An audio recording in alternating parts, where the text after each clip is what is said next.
Hi, amazing people. I feel so blessed to share with you A Course in Miracles as I explore it in my very own journey. Please do like and share the channel. Don't forget to subscribe and click the bell icon for future updates as we go into the journey starting with lesson 1 today. Today, we will cover a little bit about what is A Course in Miracles and the very first lesson of the workbook. A Course in Miracles is a joint initiative by two people with a common goal, Helen Schumann and William Thetford, professor of medical psychology at Columbia University's College of Physicians and Surgeons in New York City. The story herein shows that with God all things are possible.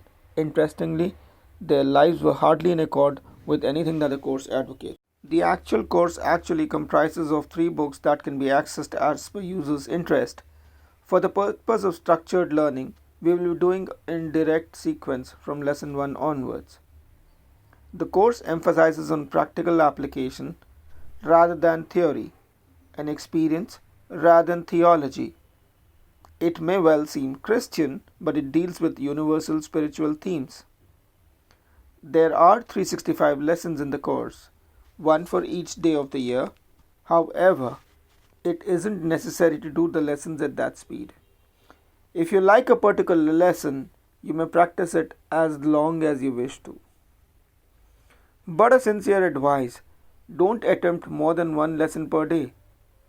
Experience the journey through application without any prior commitment to a goal.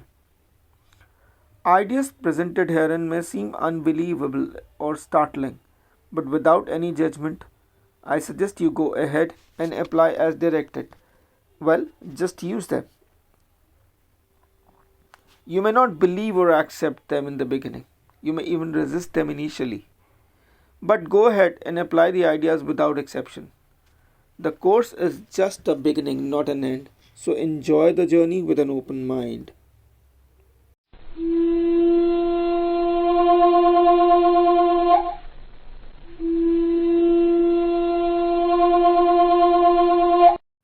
The course distinguishes between real and unreal. Knowledge is truth and is unalterable, eternal and unambiguous. It cannot be changed.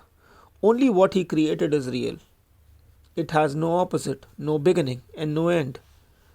World of perception is world of time, of change, of beginnings and endings. Unlike the world of knowledge, it is learned rather than given. It is selective, it's inaccurate and unstable.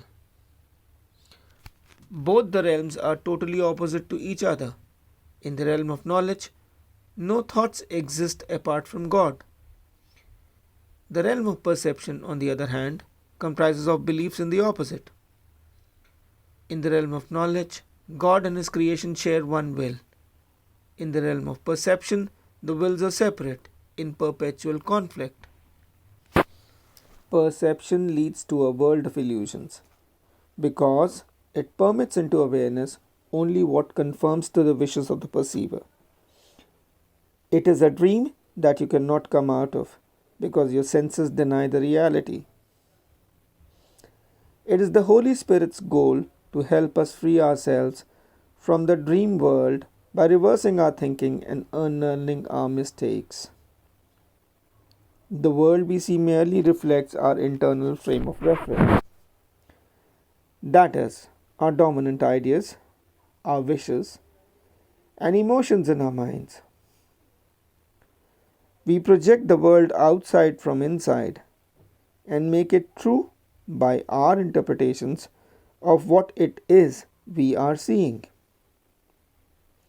Therefore, we must learn to forgive what we perceive, for what we are seeing is not true.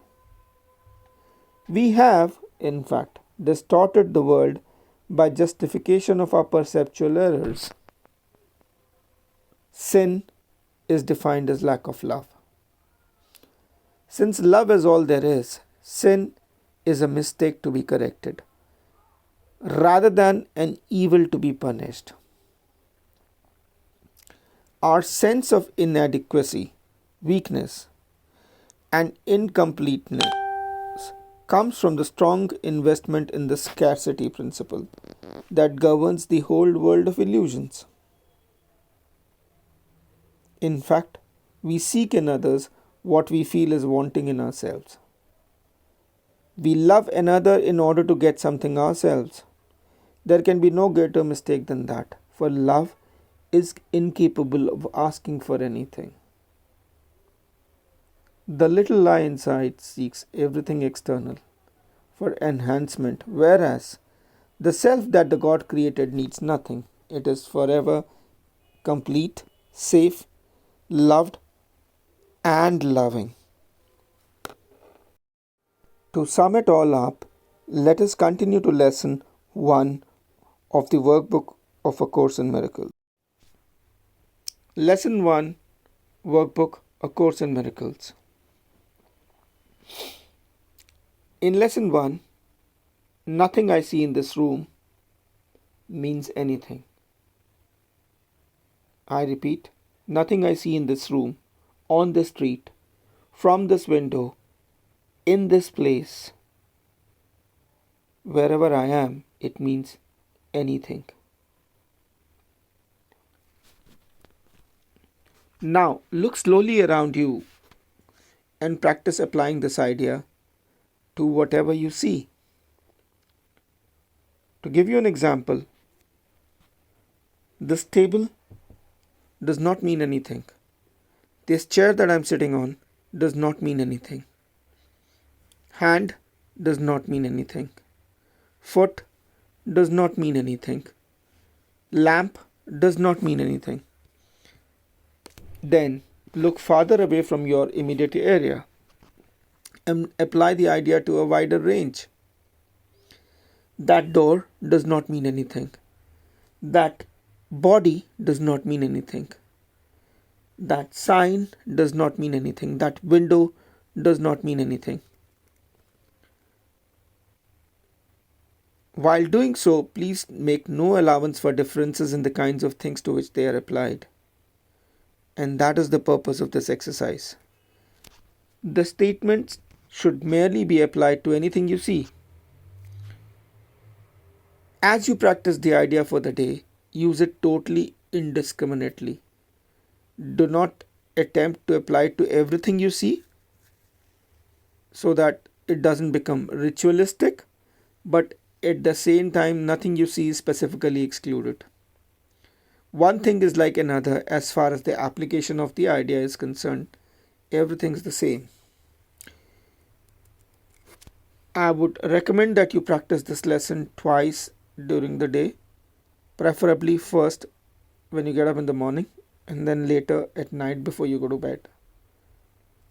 Thank you and look forward to seeing you for the lesson 2 tomorrow.